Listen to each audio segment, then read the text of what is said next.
WhatsApp को लेकर sir क्या है, मतलब नॉर्मली आम लोग या ऑफिसेज में मैं देखता हूँ कि मोस्टली लोग अब कॉल करना हो चाहे वो करना हो, एक ये भी वजह रही व्हाट्सएप कॉल को लेके कि भाई कोई उसको रिकॉर्ड नहीं करता है तो थोड़ा वो सेफ है।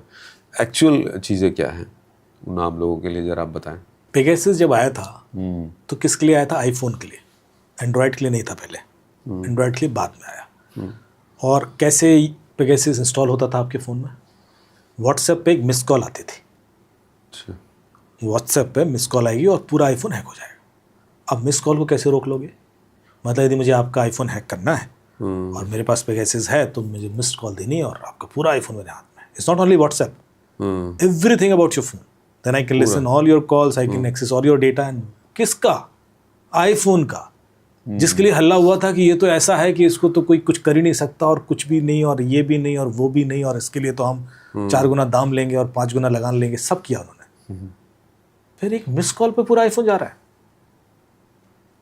फिर क्यों नहीं किसी ने आईफोन छोड़ा भाई? आज भी सब आईफोन पे है। व्हाट्सएप क्यों नहीं छोड़ा? और व्हाट्सएप पे आ रहा है। व्हाट्सएप भी आपको ऐसे दिया गया कि भाई ये मोस्ट सिक्योर है, एंड टू एंड इंक्रिप्टेड है, भाई ये भी सेफ है, ये भी सेफ है।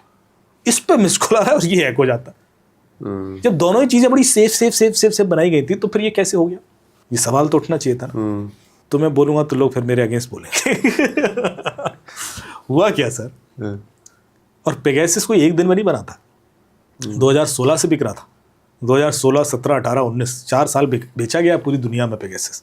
अच्छा। और वो कहते हैं हमने सारी गवर्नमेंट को बेचा और पता नहीं कितने आईफोन हैक हुए या फिर उसके बाद एंड्रॉयड भी हैक हुए। तो वो चोरी छुपे थोड़ा बेच रहे थे कि सर ले लीजिए, बताएंगे नहीं कैसे हैक होता है। अरे बताया ही होगा कि व्हाट्सएप पे मिस कॉल करना पूरा फ़ोन हैक हो जाएगा। बताया होगा ना।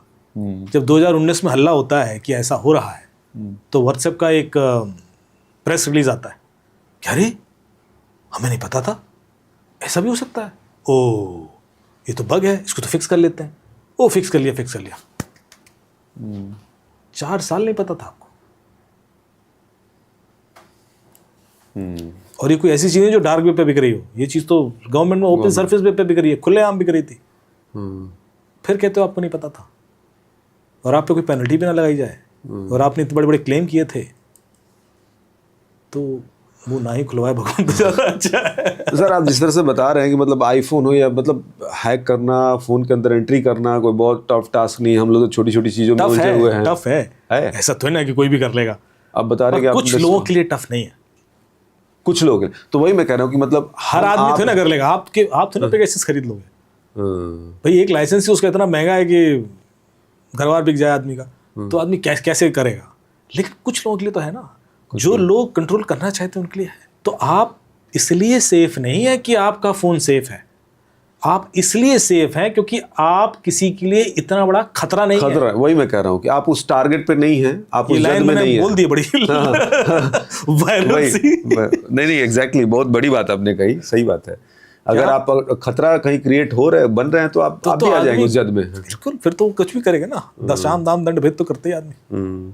जैसे नॉर्मली आम इंसान जो है फ़ोन रखा है, अलग अलग तरीके की कोशिशें करता है, आईफोन लेता है या जो भी जुगाड़ लगाना हो लगाता है, तो उसके लिए मैं पूछूंगा कि उसका क्या बचने का तरीका। लेकिन क्या क्यूआर कोड के लोग स्कैन करते हैं उससे भी पैसे निकल जाते हैं? क्यूआर कोड से तो निकल जाते हैं। और देखिए होता क्या है, और एक लिंक भी अगर क्लिक करो तो भी पैसे निकल जा रहे हैं। हाँ, ओटीपी की जरूरत नहीं है तो भी पैसे निकल जा रहे हैं। वो भी तरीके हैं। ओटीपी चुराने के भी तरीके हैं, जो बिना आपका फ़ोन टच किए मैं आपका ओटीपी उड़ा सकता हूँ। 10-12 तरीके हैं ऐसे जो अच्छा। कुछ बताए। तो सारे तरीके हैं। अब होता क्या है कि जो आमतौर पर फाइनेंशियल फ्रॉड की चूंकि आप बात कर रहे हैं, जो तीसरा सेगमेंट था, वो 6 तरीके से होता है। पहला है क्यूआर कोड।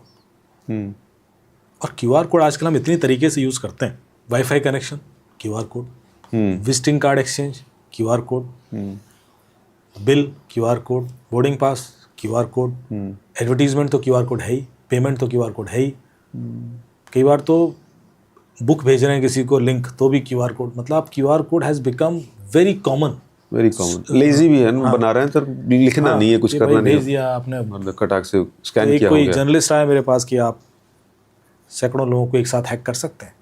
मैंने कहा हाँ कर सकते हैं। अच्छा। तो बोले कैसे करेंगे? चलो मेरे साथ। तो वहाँ पर एक ताज होटल में इवेंट था, मैं लेके गया। तो जिस कंपनी का इवेंट था मैंने उनके नाम का एक नोटिस बनाया, उनका लोगो लगाया, नीचे लगा फ्री वाईफाई और एक QR कोड बना दिया। मैंने कहा इसको 2 यहाँ लगा दो प्रिंट आउट, 2 वहाँ लगा दो हॉल में। लगा दिया। मेरा सेशन हुआ, मैं उतर के आया नीचे, मैं लैपटॉप खोला, मैं दिखाया पब्लिक को, मैंने कहा 16 लोगों ने इंस्टॉल कर लिया एप्लीकेशन। क्यों? फ्री वाईफाई है। फ्री के चक्कर में तो आप कुछ भी इंस्टॉल कर लेते हो। हमने तो वायरस इंस्टॉल करा दिया। पर एक बार आपने यदि मेरी एप्लीकेशन इंस्टॉल कर ही ली तो मैं एक्सेस कर ही लूंगा ना डेटा, फिर तो बात ही खत्म हो गई। तो criminals are not hacking your devices to reach to you. Criminals are hacking you to reach to your devices. ये पहले हैक होता है। मैं कैसे आपको इल्यूजन ऐसा दे दूं कि आप वही करो जो मैं चाहता हूं, और वो आप इसलिए करोगे क्योंकि आपका डेटा मेरे पास। मैं आपकी हर कमजोरी को आपसे ज़्यादा समझता हूं, तो आपसे वो गलती करा लूँगा। फिर चाहे आपका आईफोन हो चाहे एंड्रॉयड हो, क्या फ़र्क पड़ता है जब आप ही ने करना है।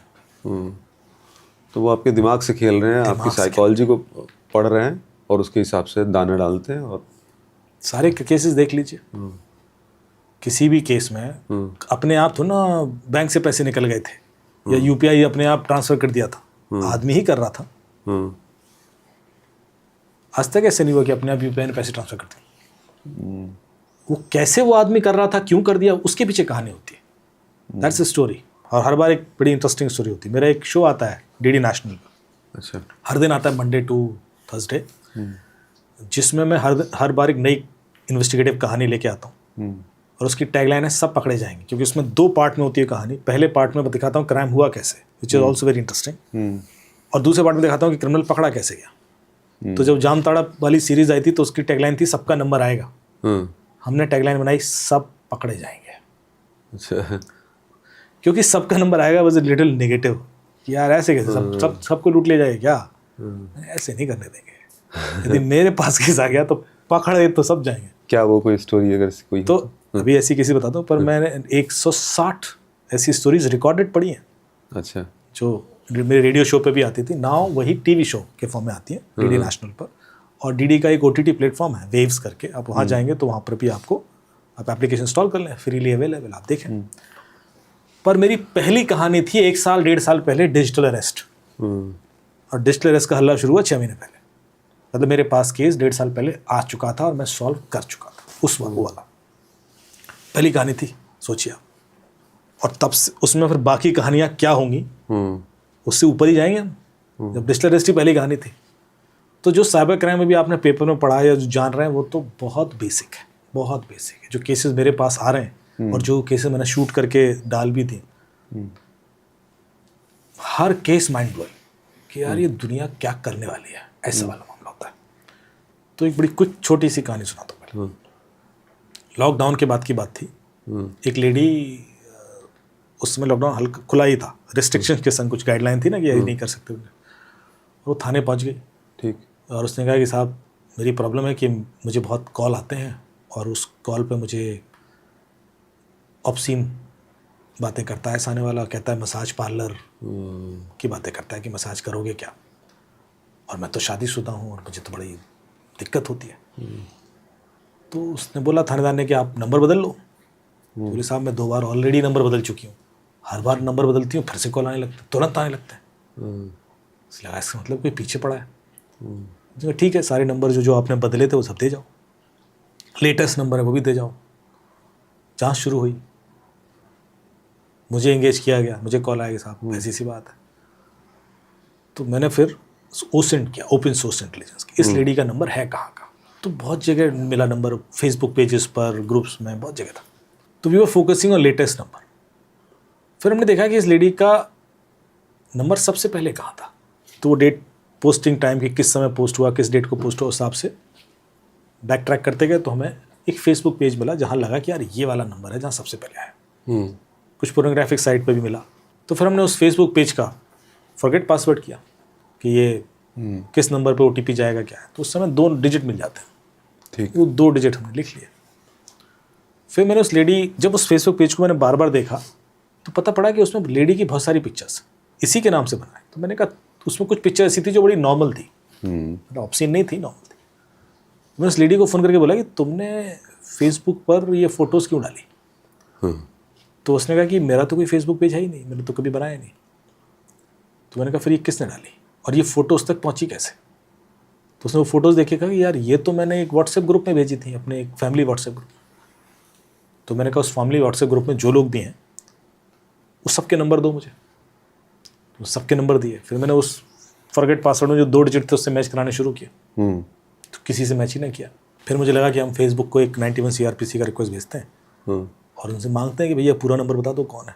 इसी बीच उस लेडी का कॉल आया कि साहब आप, एक सिचुएशन ऐसी वर्स हो रही थी तो मेरी हस्बैंड से लड़ाई हुई और हस्बैंड घर छोड़ के चले गए, क्योंकि बार बार कॉल आ रहे थे और वो मुझे पर डाउट कर रहे थे। तो आप प्लीज़ उनको ढूंढ दो, वो कहाँ है, वो घर नहीं आए, 2 दिन हो गए। अच्छा। तो मैंने कहा ठीक है, उसका भी नंबर दे दो। उसका जैसे उसने नंबर भेजा मेरे पैरों तले ज़मीन खिसक गई। ओह, 2 डिजिट उसी के थे। बुलाया साहब उसको ढूंढ ढांड के, तो उस हस्बैंड का किसी और के संग अफेयर चल रहा था, इसके संग उसको डिवोर्स चाहिए था और कोई रीज़न ढूंढ रहा था। ही planned it that way.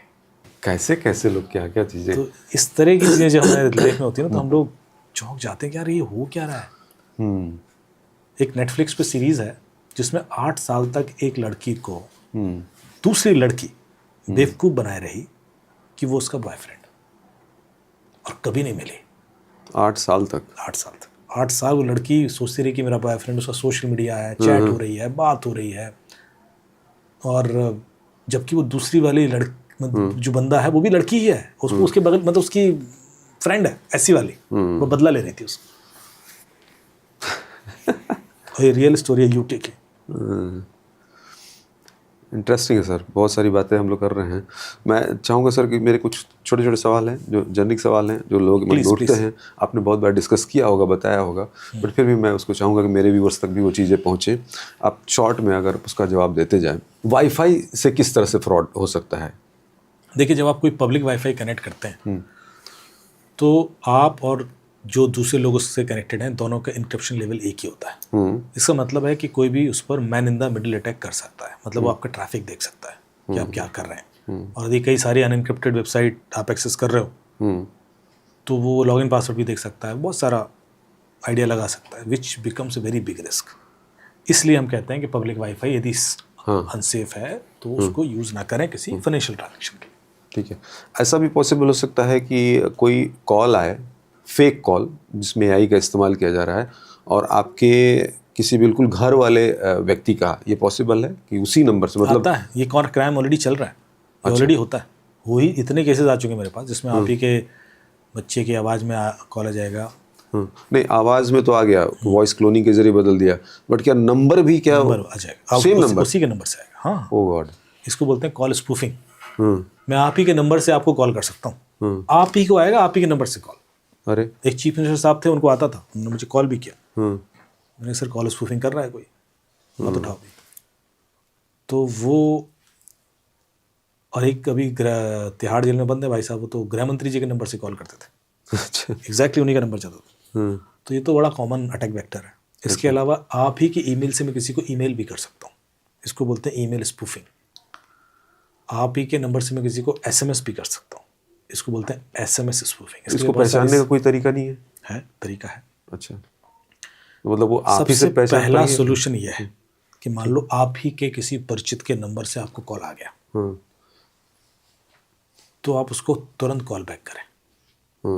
Criminal उस नंबर से कॉल कर तो सकता है, रिसीव नहीं कर सकता। कॉल रिसीव नहीं कर सकता।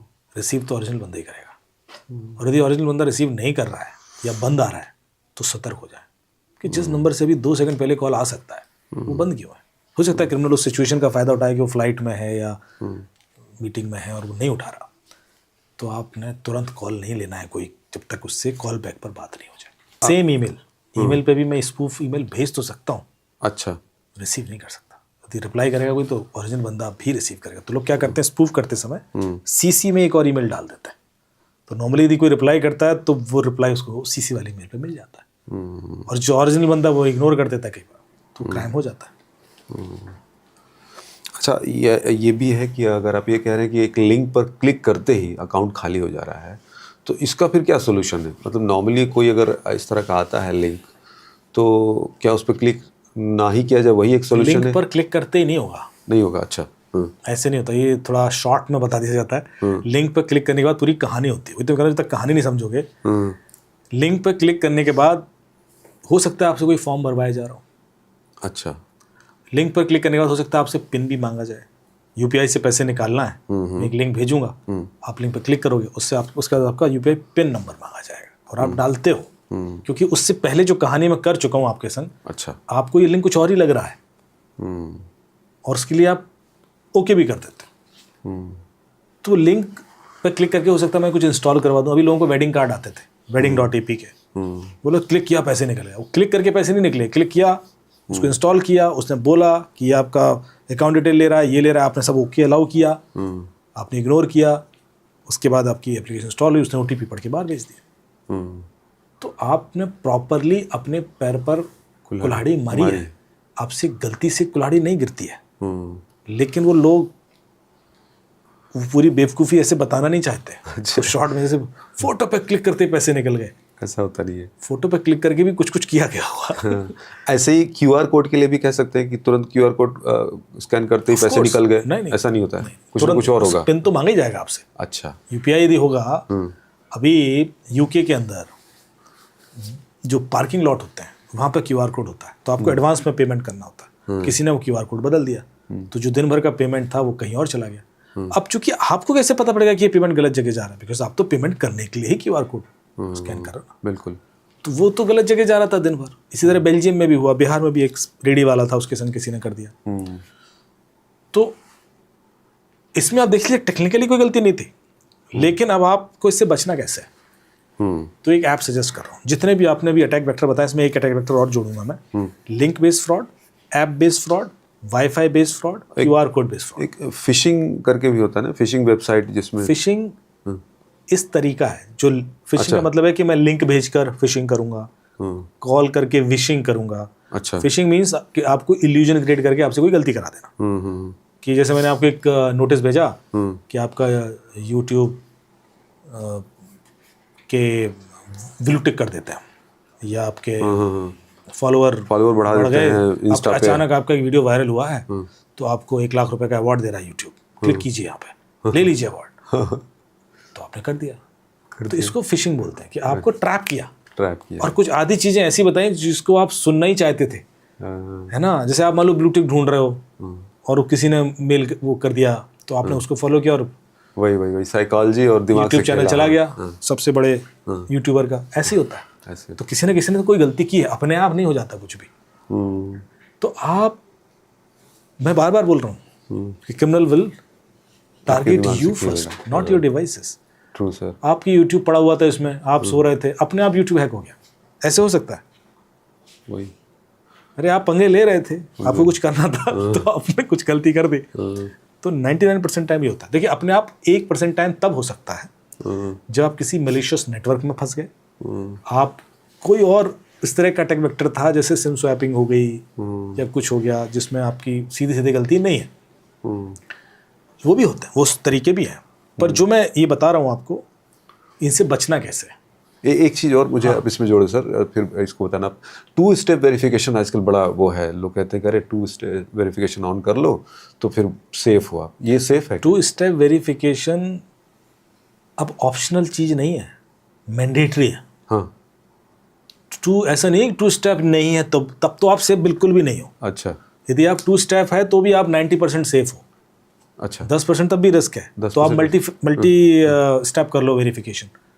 जो होता है 2 स्टेप वेरिफिकेशन के बाद होता है MFA, मल्टी फैक्टर ऑथेंटिकेशन होता है। हाँ। MFA का मतलब है कि अब मैं सिर्फ OTP से नहीं, मैं तीसरी और चीज़ होगा तो उससे तब होगा ऑथेंटिकेशन। अच्छा। तो जितना लेयर आप ऐड करोगे उतना आप सिक्योर होते जाओगे। यदि आप ये मान के चल रहे हो कि मेरा पासवर्ड तो बहुत कॉम्प्लिकेटेड है तो मैं हैक होऊंगा ही नहीं, तो फिर तो आप इल्यूजन में जी रहे हो, क्योंकि आपका पासवर्ड तो मुझे पता है। इस दुनिया में 2 ही तरह के लोग हैं, एक जो ये जानते हैं कि उनका पासवर्ड मुझे पता है, और दूसरे जो ये नहीं जानते कि उनका पासवर्ड मुझे पता है। तो सबका पासवर्ड बाहर है, आपका पासवर्ड कई जगह पड़ा हुआ है। तो एक वेबसाइट है haveibeenpwned.com, HAVEIBEENPWNED.com, उस पर जाएं, अपना ईमेल आईडी डालें, वो आपको बता देगा कि आप 25 जगह आपका पासवर्ड पड़ा है, आपके बैंक अकाउंट डिटेल पड़े हैं, आपके पर्सनल डिटेल्स पड़े हैं, एड्रेस, लोकेशन, परचेज हिस्ट्री, जब डोमिनोज हैक हुआ, जब हल्दीराम हैक हुआ, तो क्या जो जो डिटेल गए वो सब पड़े हैं ना वहाँ पे, तो सर आपके भी डिटेल है। तो आप ये मान के चलें कि सिर्फ मैं पासवर्ड कॉम्प्लिकेटेड है इसलिए मैं सेफ हूँ, तो आप गलती कर रहे हैं। 2 फैक्टर तो होना ही चाहिए, अभी ऑप्शनल नहीं है, ये तो मिनिमम सेफ्टी की रिक्वायरमेंट है। उसके बाद मैं रिक्वेस्ट कर रहा हूँ कि मल्टी फैक्टर कर लो यदि आप वाकई अपनी सेफ्टी को लेकर कंसर्न हैं। पर आप यदि पासवर्ड ही लेके बैठे हो, आते मेरे पास कि साहब मेरा इंस्टा में 1 मिलियन फॉलोअर थे, हैक हो गया, बचा लो, मेरी तो मेहनत बर्बाद हो गई। तो मेरा पहला सवाल होता है 2 फैक्टर भी नहीं था क्या? नहीं। मतलब आज भी ऐसे लोग हैं जिनका 2 फैक्टर नहीं होता है। This is a request to all of them, please please make it at least 2 factor तो हो, वरना तो आप मान के चलिए आदमी कल हैक हो ही जाएगा। और सबसे बड़ी बात, आपका व्हाट्सएप 2 फैक्टर ऑथेंटिकेटेड है? नहीं है, तो आपका व्हाट्सएप हैक्ड है। और यदि हैक नहीं हो तो अभी आधे घंटे बाद मैं कर दूंगा। तो सबसे पहले सारे अपने व्यूअर्स को एक रिक्वेस्ट कर लीजिए, कैसे करना है, सेटिंग्स में जाएं, व्हाट्सएप की सेटिंग्स में, ठीक, वहाँ पे पहला ऑप्शन आएगा अकाउंट्स करके, उसमें क्लिक करेंगे तो उसके बाद तीसरा या चौथा ऑप्शन होगा 2 स्टेप वेरिफिकेशन, डिपेंड करना है कि आईफोन है या एंड्रॉयड, और उस पर क्लिक करेंगे तो आपसे 6 डिजिट का कोड मांगा जाएगा। अच्छा। ये 6 डिजिट का कोड आपका डेट ऑफ बर्थ नहीं होना चाहिए। यदि आप वो 6 डिजिट कोड भी अपने डेट ऑफ बर्थ डालोगे तो मुझे पता ही है, तो फिर क्या सेफ्टी। आपसे एक ईमेल भी मांगा जाएगा, वो भी डाल दीजिए, कभी आप कोड भूल गए तो आप ईमेल के थ्रू रिकवर कर लें अपना व्हाट्सएप। लेकिन यदि आपने वो 6 डिजिट का कोड सेट कर दिया है उस स्टेप वेरिफिकेशन में, तो अब आपका व्हाट्सएप कोई हैक नहीं कर पाएगा। अच्छा। चाहे वो OTP ले ले, चाहे वो फ़ोन ले ले, कुछ भी कर ले, व्हाट्सएप में नहीं घुस पाएगा। अब जब तक वो 6 डिजिट का कोड नहीं डाला जाएगा, व्हाट्सएप एक्सेस नहीं होगा। समझे बात को? तो ये कर लें, क्योंकि अभी लगातार लोगों के व्हाट्सएप हैक हो रहे हैं, लगातार हो रहे हैं, बड़े बड़े लोगों के। मतलब अभी इनका हुआ था, आपको पता है, सैम पित्रोदा जी का कब? तो ये लगातार इसलिए हो रहे हैं क्योंकि 2 फैक्टर ऑथेंटिकेटेड नहीं था। मतलब हमारी कहीं ना कहीं लापरवाही है सर, और कहीं ना कहीं का तो सवाल ही नहीं है ही। हाँ।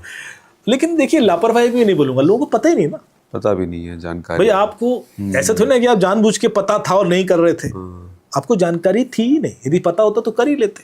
तो हम बता रहे हैं, आप कर लीजिए और इसको शेयर कीजिए, क्योंकि आपका सिर्फ व्हाट्सएप सेफ है तो भी आप सेफ नहीं है। यदि आपके दोस्तों का भी अनसेफ है तो आप भी अनसेफ है, क्योंकि यदि उनका हैक हो गया और उनके व्हाट्सएप से मैंने कुछ भेजा और आप ट्रस्ट करके क्लिक कर दिए तो आपका भी जाएगा। फिर आप वो उसका बता रहे थे, कोई ऐप बता रहे थे ना? हाँ, तो मैं ये कह रहा था कि ये जो 6 अटैक वेक्टर हैं कॉमन, इससे बचने के लिए एक बहुत पावरफुल ऐप है जो आपको इन क्राइम से तो बचा ले जाएगा। इसका नाम है मोबी आर्मर, MOBIARMOUR। आप वेबसाइट यदि जाना चाहते हैं तो armor.mobi वेबसाइट है, ARMOUR.MOBI। ठीक। प्ले स्टोर पर भी है, ऐप स्टोर पर भी है। 7-8 लाख डाउनलोड है अब तो। और इसको पेड है सारी, हाँ पेड है। महाराष्ट्र पुलिस से लेकर हर जगह इसको रिकमेंड भी किया है, महाराष्ट्र साइबर और अच्छा मीटी और हर जगह, जिन जिन जगह से ट्वीट हुआ है। हमारे देश में एक चीज़ तो ये भी है ना, जैसे पेड होता है लोग हाथ पीछे खींच लेते हैं। देखिए, मैं आपको स्टार्टिंग से ही बता रहा हूँ कि इस दुनिया में कुछ भी फ्री नहीं है। अब यदि आप कोई भी फ्री ऐप इंस्टॉल कर रहे हो और सोच रहे हो वो तो फ्री है, तो आप गलती कर रहे हो। देखो, आपका कुछ तो जा रहा है ऐसा जो उससे भी ज़्यादा महंगा है, तो इससे अच्छा थोड़ा सा पैसा देकर सेफ्टी कर ले। क्योंकि यदि कोई ऐप आपसे पैसा नहीं ले रही है तो वो 3 तरीके से कमाती है। या तो ऐड दिखाएगी आपको। अब जब एक सेफ्टी की ऐप है, यदि उसके अंदर ऐड आ रहा है और वो ऐड आ रहा है गूगल के भरोसे, तो उसमें हो सकता है हैकर ही ऐड डाल दे, हो सकता है उसमें फ्रॉडस्टर्स ही ऐड डाल दें, जो डाल ही रहे हैं। अब गूगल पर सर्च करके लुटते हैं लोग। लेमन ट्री बुक करना था, गलत लिंक आ गया, लुट गए। हुआ है, क्योंकि ऐड तो कोई भी दिखा सकता है। तो आप सिक्योरिटी ऐप में ऐड का चांस नहीं ले, रिस्क नहीं ले सकते, क्योंकि वो ऐड किसी फ्रॉडस्टर का आ गया, लुट गए, तो फिर तो आप उसी के थ्रू लुट गए। वो तो बात वही होगी ना पेगासस वाली, कि व्हाट्सएप तो सेफ था और फिर उसी पे मिस कॉल आया, लुट गए। फिर किस पे ट्रस्ट करें? किश्ती भी वहां डूबी जहां पानी कम था। तो ऐसी वाली चीज तो नहीं होनी चाहिए। दूसरा तरीका पैसा कमाने का कि वो आपका डेटा ले ले। अरे उस ऐप को रखा ही इसलिए कि मेरा डेटा बाहर जाए ना जाए, अब वही ले लेगा डेटा, तो फिर तो उस ऐप ने कोई डेटा नहीं लेना चाहिए। तो मोबी आर्मर आपका कुछ भी डेटा नहीं लेगा। अब तीसरा बचा कि वो पैसा आप ही से ले ले।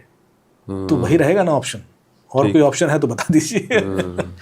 तो कुछ चीज़ों को एज इट इज़ एक्सेप्ट करना पड़ेगा, वरना फिर ज़्यादा रिस्क हो जाता है। तो इस ऐप में जो 6 फीचर हैं वो है, सबसे पहले QR कोड सिक्योरिटी चेक। कोई भी QR कोड, आप चाहे वाईफाई कनेक्ट करना है तो या एडवर्टीजमेंट, आपको है जानना कि भाई ये होटल के अंदर कई बार डिटेल्स के लिए QR कोड दे देते हैं, मेनू कार्ड ऑर्डर करना है QR कोड देते हैं, तो करना पड़ता है, कोई दूसरा ऑप्शन ही नहीं दे दिया।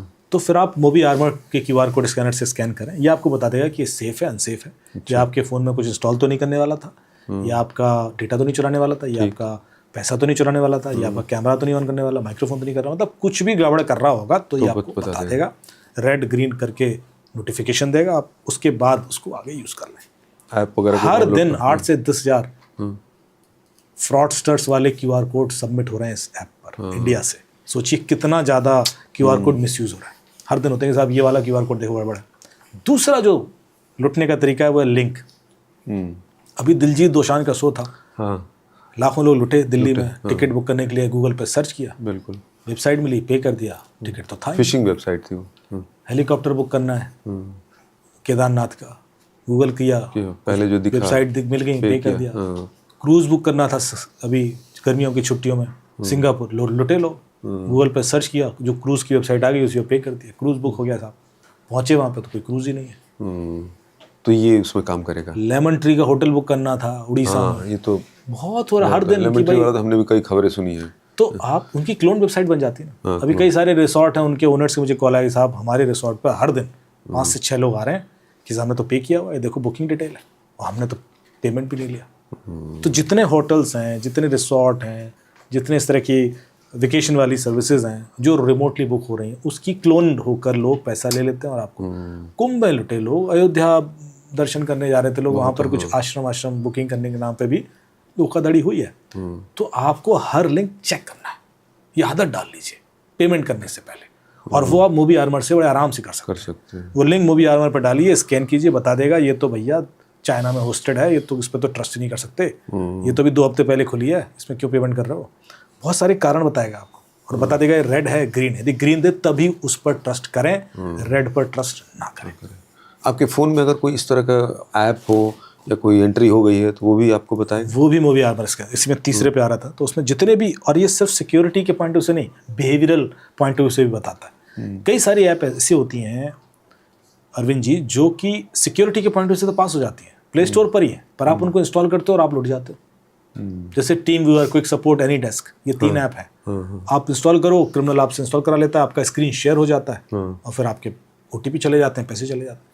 आपको शायद ये पता हो कि ये तीनों ऐप ये करती हैं, पर आपके पेरेंट्स को नहीं पता, आपके घर में किसी को नहीं पता, तो वो गलती हो जाती है। तो ऐसे में मोबी आर्मर ऐसी कोई भी ऐप आपके फ़ोन में इंस्टॉल नहीं करने देगा जो या तो आपका स्क्रीन शेयर करती हो या आपका कुछ भी ऐसा डेटा लेती हो जिसकी वजह से आपके संग फ्रॉड हो जाए। जैसे कि लोन ऐप्स थी, वो आपका कॉन्टैक्ट लिस्ट और फ़ोन पिक्चर्स ले लेती थी सारी, फिर आप ही की पिक्चर्स को नंगी पुंगी पिक्चर बना के आप ही के दोस्तों को भेजकर धमकियां दी जाती थी। यही होता था, और लोग बेचारे परेशान होकर पैसे देते थे। ये ऐप चेक कर लेती है कि अरे ये तो फोटो ले रहा है, तो कॉन्टैक्ट लिस्ट भी ले रहा है, तो गड़बड़ है, उसको रोको, तो वार्निंग देगा। तीसरा, कई सारे गेम्स होते हैं जो आपके OTP चुरा के बाहर भेज देते हैं, और बच्चे आपके फ़ोन में इंस्टॉल कर देते हैं।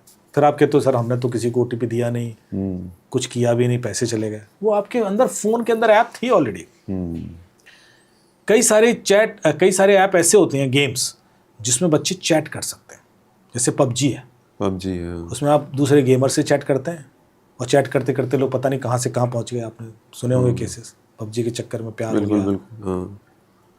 फिर गेम है रोब्लॉक्स जिसमें भी चैट कर सकते हैं, फिर गेम है फोर्टनाइट जिसमें भी चैट कर। तो ऐसे गेम्स क्या करते हैं कि बच्चों को लगता है कि सामने जो खेल रहा है वो उन्हीं की एज ग्रुप का होगा, पर उसमें काफ़ी सारे लोग बड़ी एज ग्रुप के होते हैं और काफ़ी सारे क्रिमिनल भी होते हैं।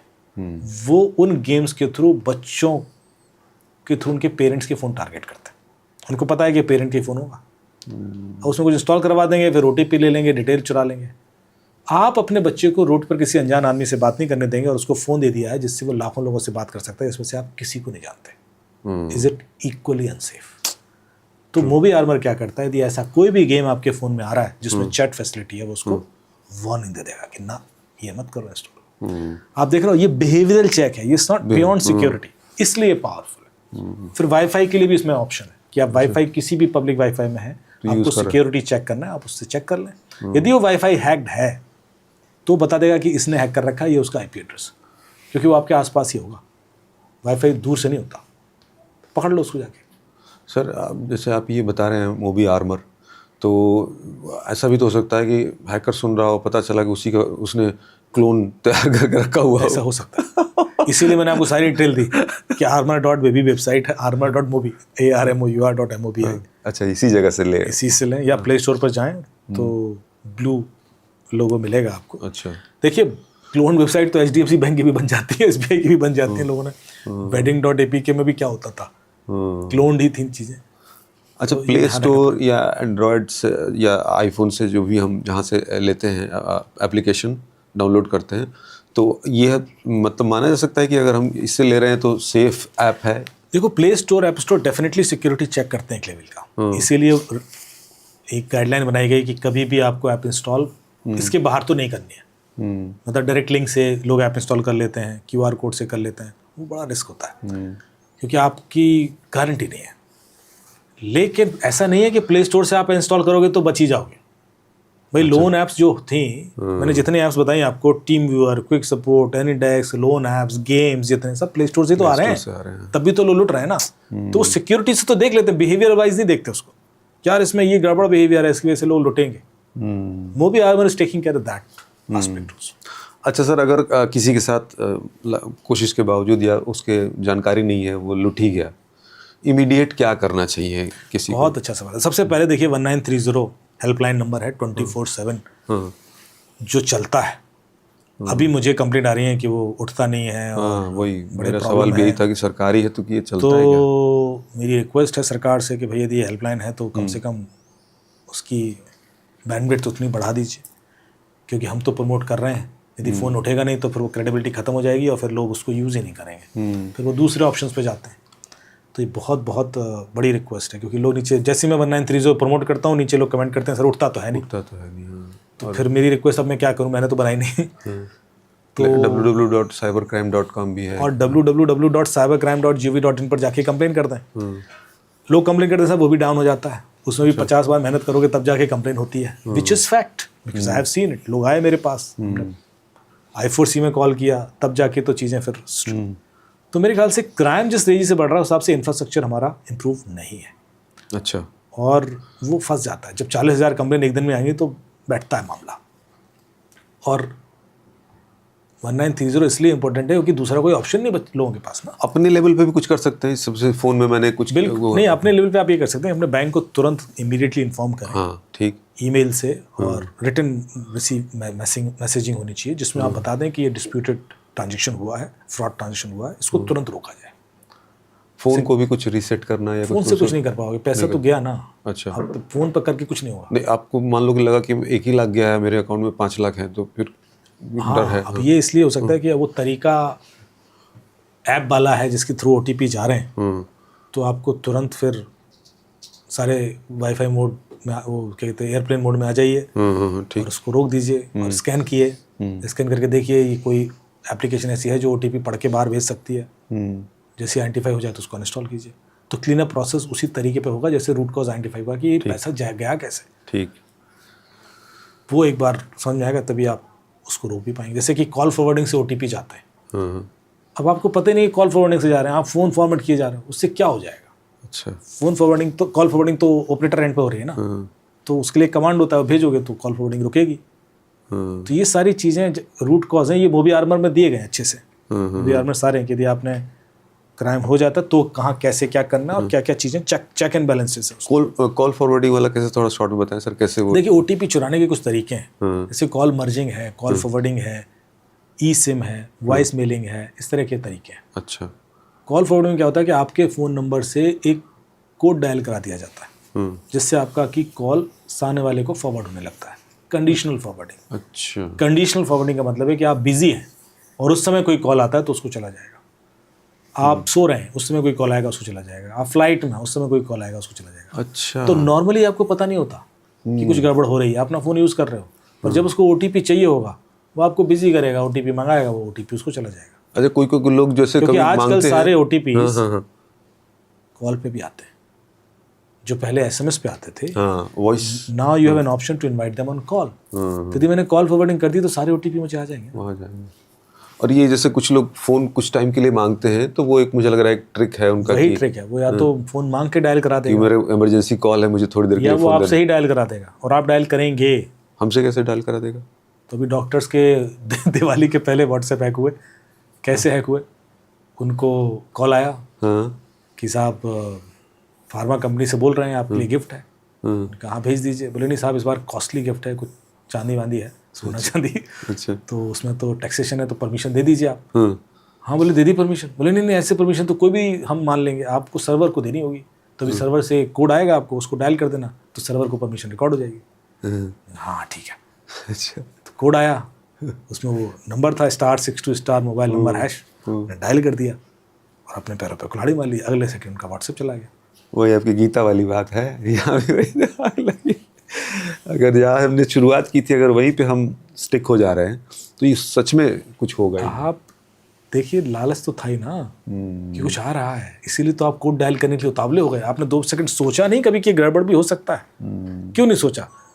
अब मैं आपको सुना रहा हूँ तो आपने, जैसे मैंने बोला हुआ कोड डायल, उसी समय आपके दिमाग में आ गया होगा, क्योंकि आप विटनेस हो, आप खुद नहीं हो। जब आप खुद होगे ना, यही गलती कर दोगे, क्योंकि आप उस समय अपने आप को एज ए विटनेस नहीं देख पाते। मज़ेदार है सर, बहुत सारे सवाल हैं आपके साथ बात करने में। लग रहा है कि फिर से एक बार बैठा जाए, क्योंकि आपके पास और भूख लगी सर। बस लास्ट में ना कुछ क्विक क्वेश्चन है, यस नो वाले, उसको देके ख़त्म करते हैं, क्योंकि सवाल बहुत थे तो मैंने इसको समेट लिया है छोटे में, तो आप इसको फटाफट बताते जाएंगे। क्या आप ये जान सकते हैं कि आपकी कॉल जो है वो मैसेज पर कोई नज़र रख रहा है? 100% तो नहीं, पर कुछ तरीके हैं जिनसे जाना जा सकता है। क्या कोई सिर्फ आपके मोबाइल नंबर से आपकी पूरी लोकेशन ट्रैक कर सकता है? हर कोई नहीं, पर आप कर सकते हैं। हाँ, कुछ लोग तो कर ही सकते हैं। क्या आजकल की एआई टेक्नोलॉजी से किसी की आवाज़ या चेहरा आसानी से क्लोन किया जा सकता है? बिल्कुल बिल्कुल, बहुत सारे टूल्स अवेलेबल हैं, हो ही रहा है, सब देख ही रहे हैं। क्या गूगल या फेसबुक हमारे पर्सनल डेटा को किसी को बेचते हैं? वो कहते हैं कि हम एनोनिमाइज करके देते हैं। मतलब आपका डेटा जब सामने वाले को जा रहा है, तो ऐसे नहीं जा रहा है कि अरविंद का है, वैसे जा रहा है कि इस एज ग्रुप के लोगों का ये है। So basically if you would like to push advertisement, तो आपको आ जाएगा, बिकॉज आप उस एज ग्रुप में, उस इंटरेस्ट में, उस तरह के चॉइसेस में लाई करते हो। उनका कहना ही है, पर मुझे ऐसा लगता है कि बात गूगल और फेसबुक की नहीं है। आपके फ़ोन में 70 ऐसी एप्लीकेशन होती हैं जो डेटा ले रही होती हैं। ट्रू। तो डेटा तो किसी और के थ्रू भी चला ही जाएगा। चला ही जाएगा। क्या ट्रू कॉलर या ऐसे जो वॉइस रिकॉर्ड करने वाले ऐप हैं, उससे प्राइवेसी को खतरा है? हाँ, यदि वो हैक होते तो डेफिनेटली। अभी ट्रू कॉलर का सारा डेटा बाहर पड़ा हुआ है, हर यूज़र का डेटा। हाँ सर, ट्रू कॉलर हैक नहीं हुआ तभी, तो हाँ, तब तो रिस्क हो ही जाता ना आपके। अगर आपका फ़ोन बंद है तो भी आपकी लोकेशन को ट्रैक किया जा सकता है क्या? यस, आईफोन तो ऑफिशियली देता है।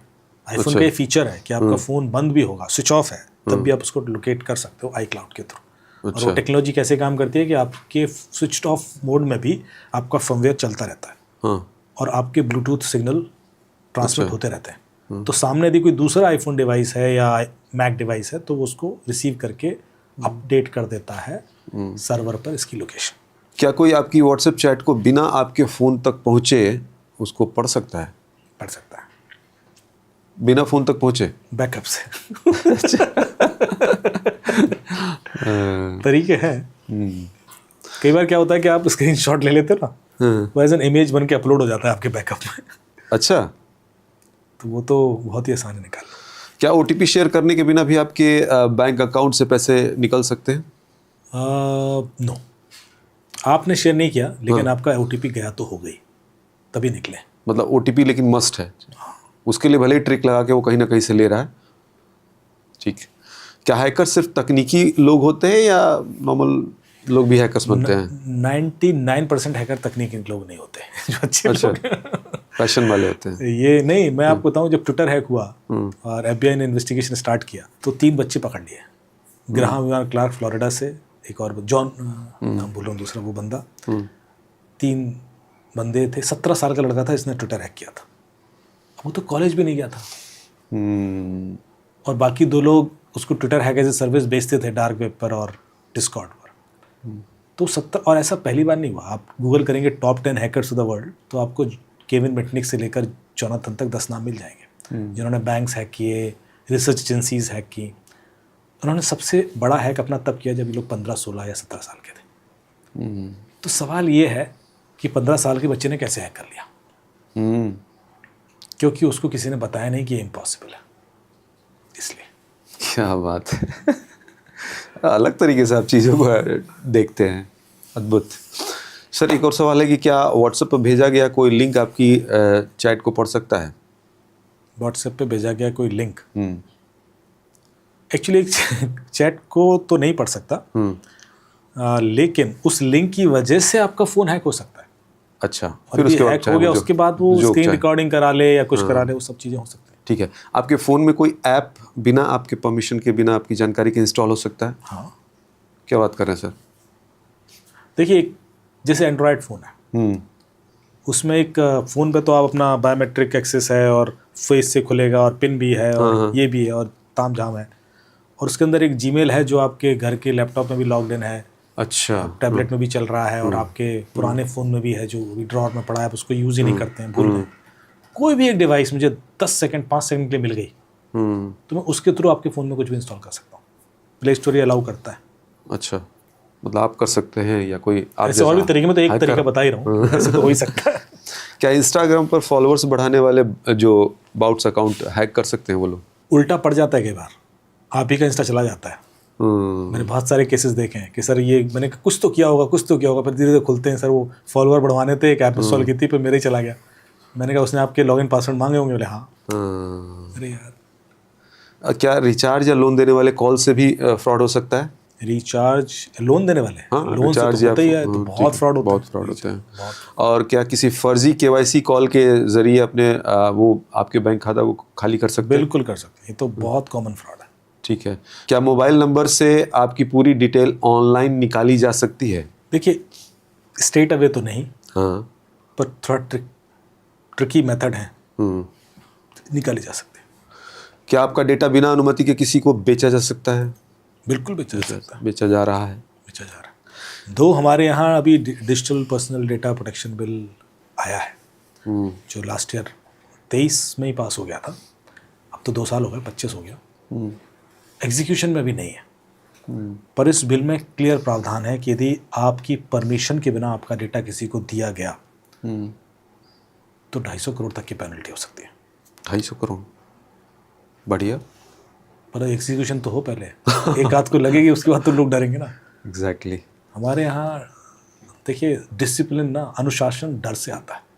हाँ, जब तक आप किसी को सजा ही नहीं दोगे, साइबर क्राइम में कितने लोगों को सजा मिली आज तक, और जिनको सजा मिली उनको फ्रंट पेज पे छपना चाहिए, भाई ये 3 लोग थे, 10 रुपये चुराए थे, 7 साल की जेल, कुछ तो दो। यहाँ तो करोड़ों चले गए लोगों के और एक की सजा नहीं हो रही है। हाँ, डर से डिसिप्लिन आता है। प्रोसिक्यूशन नहीं होगा तब तक डिसिप्लिन नहीं आएगा, और कॉन्फिडेंस क्रिमिनल का थोड़ा सा अभी बढ़ा हुआ है। डर से भय बिन होई ना प्रीत, प्रीत के लिए भी कहने वाले कहे गए हैं, पता नहीं क्या लॉजिक एग्जैक्टली रहा। अरे क्या लॉजिक रहा, बिल्कुल सही है। भय बिन प्रीत न होए गुसाई, बिने न मानत जलती जल गए 3 दिन बीत, बोले राम सकोब तब भय बिन होए ना प्रीत। जब तक डर नहीं होगा प्रेम नहीं उपजता है। अपनी लाइफ में देख लेना। कैसे सर, जैसे चलिए थोड़ा सा मैं इस पे ही एंड करता हूँ, इसको जरा समझाइए। मान लीजिए कि कोई भी प्रेम ले लीजिए आप, मैं वही कह रहा हूँ, एग्जांपल वही दे रहा हूँ। गर्लफ्रेंड से आप प्रेम करते हैं? हाँ, चलिए अगर उसको लेते हैं, पति पत्नी का ले लीजिए। पति पत्नी से क्यों है आपको प्रेम? क्योंकि आपको कहीं ना कहीं उसको खोने का डर है। खोने का डर? ओहो, डर तो होना चाहिए ना। ओह, क्या बात कह गई सर आपने। डर मतलब मैं बहुत ऊपरी स्तर पर सोच रहा था कि जहाँ आपको उसके खोने का डर चला गया ना, प्रेम चला जाता है। यही तो है। उसे सारी भसड़ इसी बात से फैल रही है, आप देख लो। आप जिस तेजी से रिलेशनशिप बन रहे हैं, बिकॉज आजकल तो फास्ट दुनिया है, और उसी तेजी से वो टूट जाते हैं। यदि आपने अपनी ज़िंदगी में कोई भी चीज़ आसानी से प्राप्त की है, चाहे वो पैसा हो, चाहे वो रिलेशनशिप हो, तो उसकी आप वैल्यू नहीं करेंगे। क्या बात है सर। मुझे लग रहा है सर एक पॉडकास्ट और इजाज़त दीजिएगा इन सब चीज़ों पे। अद्भुत है, मतलब मैं देख रहा हूँ कि पॉडकास्ट की दुनिया में आप इसके लिए खूब जगह दिखते हैं, बट ये वाला आपका जो अभी चेहरा है, ये तो मैं तो आपसे स्टार्टिंग में बोल रहा था कि मेरे से आप ये चीज़ें नॉर्मल तो पूछना ही मत। मेरे से आप स्पिरिचुअल डिसीजन करना, और धर्म पे आप किसी भी धर्म के पढ़ लेना, मैं सारे पढ़े हुए हैं, अवेस्ता से लेकर कुरान तक, ऐसा कोई चीज़ नहीं होगी। और पढ़ना in the sense it's not just study, मुझे मज़ा आता है। और तब जाके मैं कॉन्फिडेंस के संग चीज़ें कोट कर पाता हूँ कि भाई यदि मैं बात कर रहा हूँ कि अनन्य शोष्यन्ते माया जना पर्युपास्ते तेषां भुक्तानम योगक्षेमम भाम्यम, तो इसके पीछे का साइंस है क्या, वो जब तक आपने मथा नहीं होगा ना, आप उसका शाब्दिक अर्थ बोल के निकल जाओगे। ये चीज़ें मेरे ख्याल से लोगों तक पहुँचाना बहुत ज़रूरी है, जो किसी पॉडकास्ट में मुझे अभी नहीं दिख रही है। हो सकता है कुछ चैनल्स हो चल रहे हैं एक्सक्लूसिव, मैंने देखे, बट व्हेन जैसे आपने चैलेंज किया ना, आर्गू करते हो, मुझे आई लव दिस कि सर कैसे, हाँ तो मुझे मजा आएगा ना उसका आंसर करने में। बिल्कुल। यदि मैं ही बोले चले जा रहा हूँ एग्जैक्टली, तो फिर तो आपने सर एक टेम्पटेशन तो दे दिया मुझे। अब 4 महीने फॉलो करने के बाद सर आए हैं अभी, अब देखते हैं सेकंड वाला इस टॉपिक पे कितने महीने ये वीडियो वायरल होगा तो चांसेस ज्यादा है। कर लो भाई लोग। Thank you sir, thank you so much, thank you so much everyone for loving us and keep watching us. और प्लीज़ सब्सक्राइब कीजिए। अरविंद जी हमारे बहुत क्लोज मित्र हैं, लेकिन व्यस्तता थी इस वजह से लेट हो गए, और आपका प्यार मिलेगा तो डेफिनेटली हम बार बार 20-25 करेंगे, don't worry. Thank you. Thank you.